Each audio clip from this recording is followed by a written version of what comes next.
begging you, please stop. I'm begging you. God.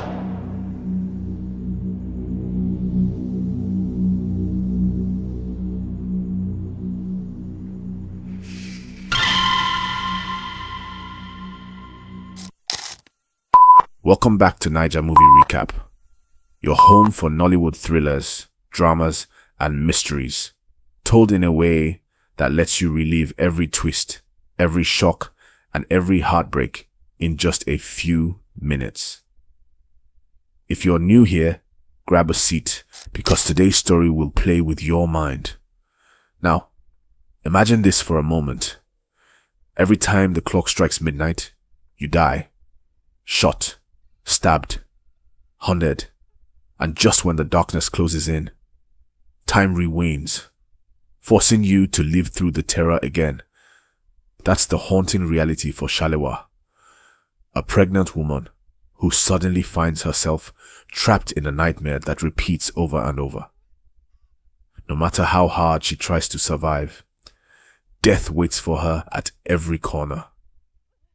And the cruelest part, the only person who can help her is miles away, trapped in his own prison of lies and betrayal. This is Landline, a psychological Nollywood thriller that twists time, love, and survival into a story you won't forget. Directed by Dele Doherty, it's a film where every phone call could save a life or end it. Let's dive in. The film opens with a haunting scene. We meet Shalewa, quietly filling a jug with water. But something feels off. Her mind is elsewhere. Suddenly the silence is broken by the desperate cry of a child. "Mommy, please help me. Please come help me." Startled, Shalewa responds, "I'm coming." She rushes toward the living room, but what she sees stops her cold. On the floor lies her own body, shot and lifeless, not once, but 5 times over. 5 versions of herself, all dead. Before she can make sense of it, a gunshot pierces the air. Bang! Shalewa collapses. Then she jolts awake. It was just a dream, but not just any dream. Shalewa is pregnant, wearing the very same clothes she saw in that nightmare. And we all know what they say about dreams. They sometimes carry warnings. So why is Shalewa home alone? Where's her family? More importantly, where is her husband? This is the story of Landline, directed by Dele Doherty. A mystery wrapped in danger, where every call, every word could mean life or death.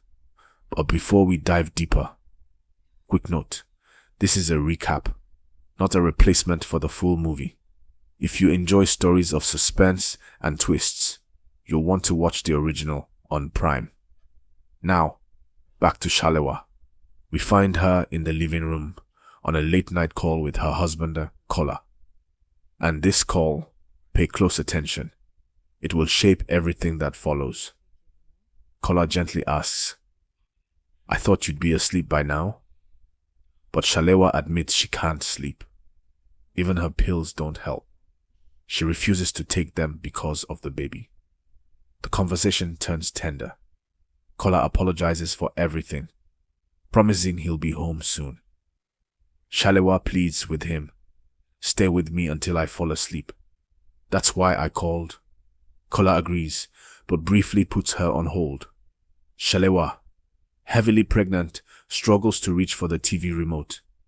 Just as she's about to sit, the doorbell rings. She shuffles toward the door. The air changes.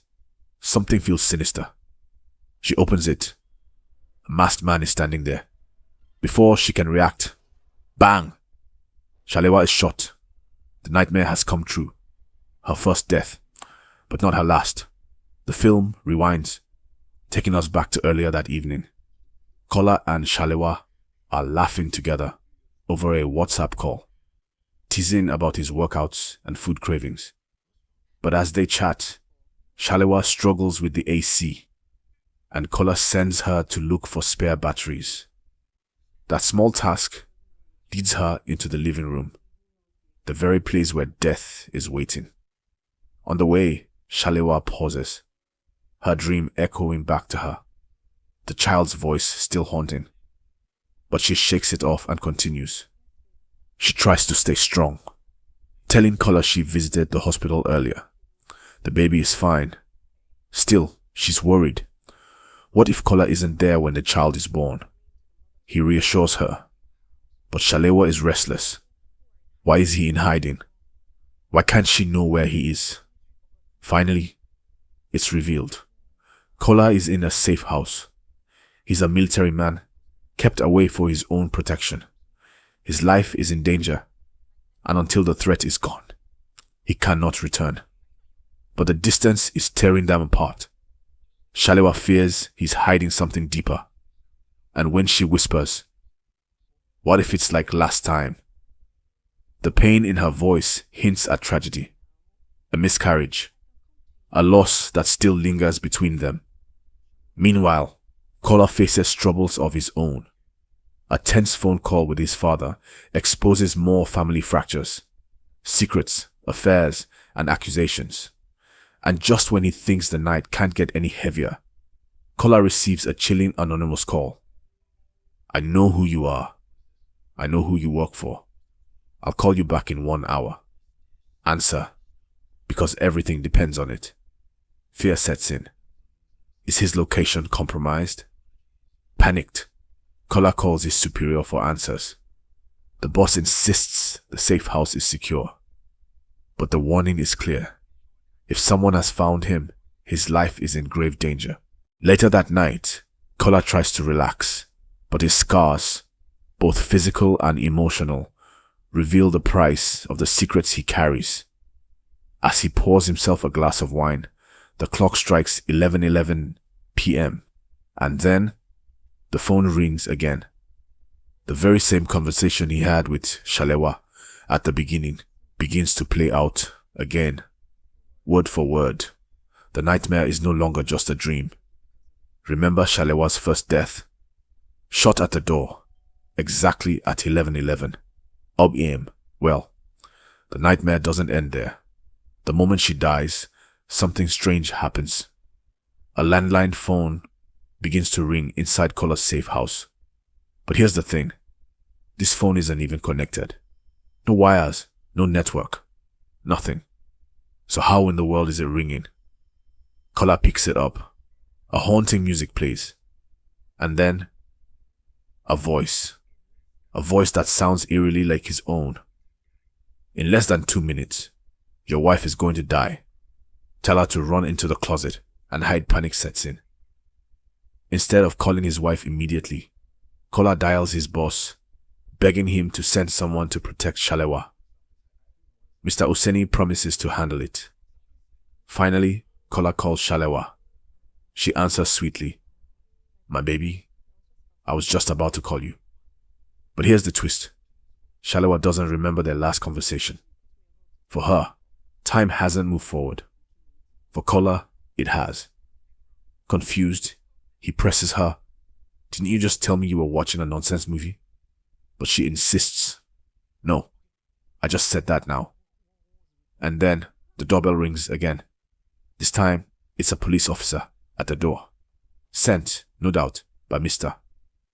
Useni. Shalewa lets him in, offers him water, but his presence feels off.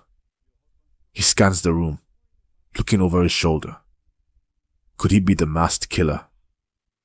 Kola doesn't know what to believe. Moments later, Shalewa screams. She's attacked in the kitchen, the killer blasting through the door as she begs for her life. Kola listens helplessly on the other end of the phone, hearing her final cries before the gunshot ends it. Shalewa dies again. And then the landline rings once more. The voice repeats its instructions. "Tell your wife to lock all the doors. Go upstairs. Hide in the closet. Call the police. And wait there. Kola is torn apart, sobbing as his dead wife suddenly calls him again. Time has rewound. The clock shows 11:11 p.m. It's a loop. Kola realizes the horrifying truth. They are trapped in a time cycle. Each time Shalewa dies, time resets, And each time, the landline guides him with cryptic instructions to try to change her fate. But no matter what they do, the killer finds her. Death number 1, at the door. Death number 2, in the kitchen. Death number 3, inside the closet. Every attempt ends the same way. Frustrated, Kola challenges the mysterious caller. "You knew the closet wouldn't work, didn't you?" The voice replies coldly, "I can only tell you what I know." But then it reveals something chilling. He is speaking from the future. He knows what will happen just moments before it does. The landline connects them across time itself. Still, the rules are cruel. If nothing is done, Shalewa will always die at the door. That is the default.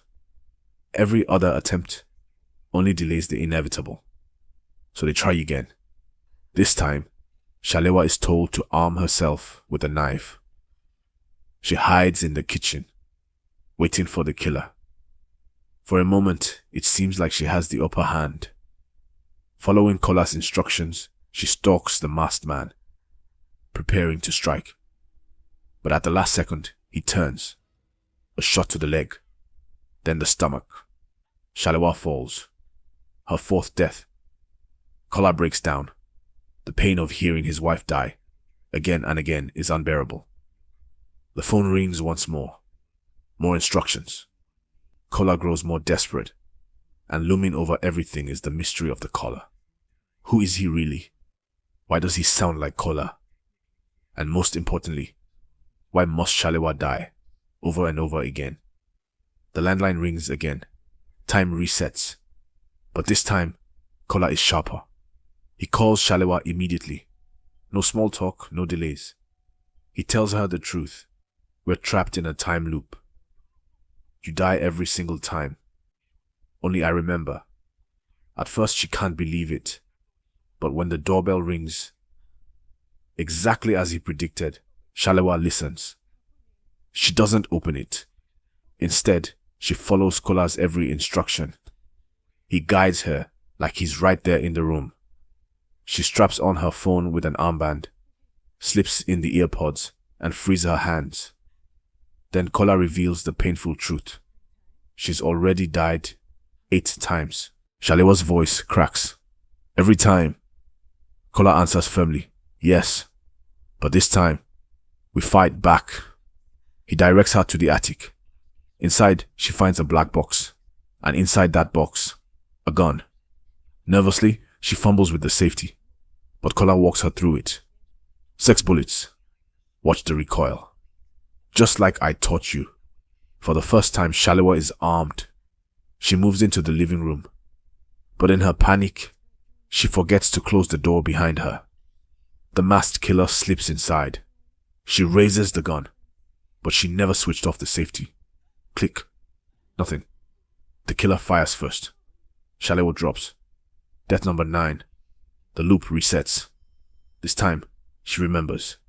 She takes the safety off, sneaks up behind the killer, and finally, fires. One shot lands in his shoulder. He stumbles, groaning, then he flees into the children's bedroom. Shalewa is trembling, in shock at what she's just done. Kola urges her to focus, to watch every detail. She notices something important. A glass vase by the door. Her reflection gave her away, letting the killer dodge her shots. Now they know. But the fight isn't over. When the killer strikes again, Shalewa takes him on. She dodges, grapples, and wrestles the gun from his hand. 2 bullets left. She fires. The masked man collapses. For the first time, Kola dares to hope. Is he dead? Shalewa, talk to me. Her breathing is ragged. She whispers, "Yes, I got him." But victory is cruel. As she lowers her guard, Shalewa realizes she's been shot too, bleeding from her stomach. Her 11th death. Kola breaks down, his grief exploding into rage. He smashes the table, even knocks the landline to the ground. For a moment, the loop breaks. Then his phone rings. This time, It's the mysterious Kola from before. And here, the truth unravels. The man confesses. Everything Kola believed about the safe house, the protection program, the secret files, it's all lies. When Kola checks the drawer himself, the documents he's been guarding are empty. The real target is Shalewa. Why? Because those in power believe she knows what Kola knows. And Kola, as a decorated sergeant, is too important to kill. So they aim for the one person he loves most.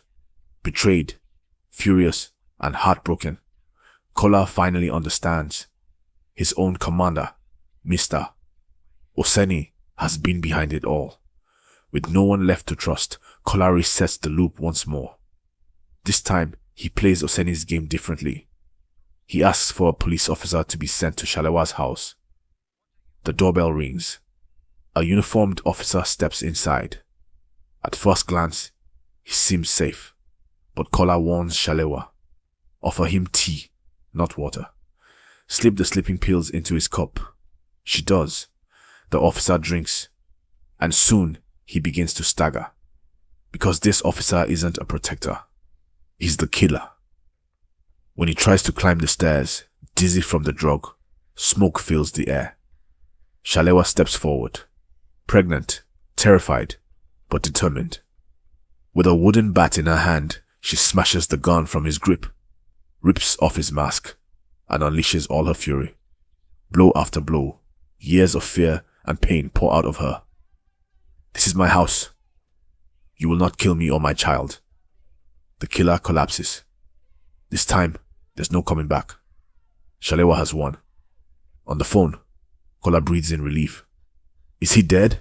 She answers. Yes. I'm fine. It's over.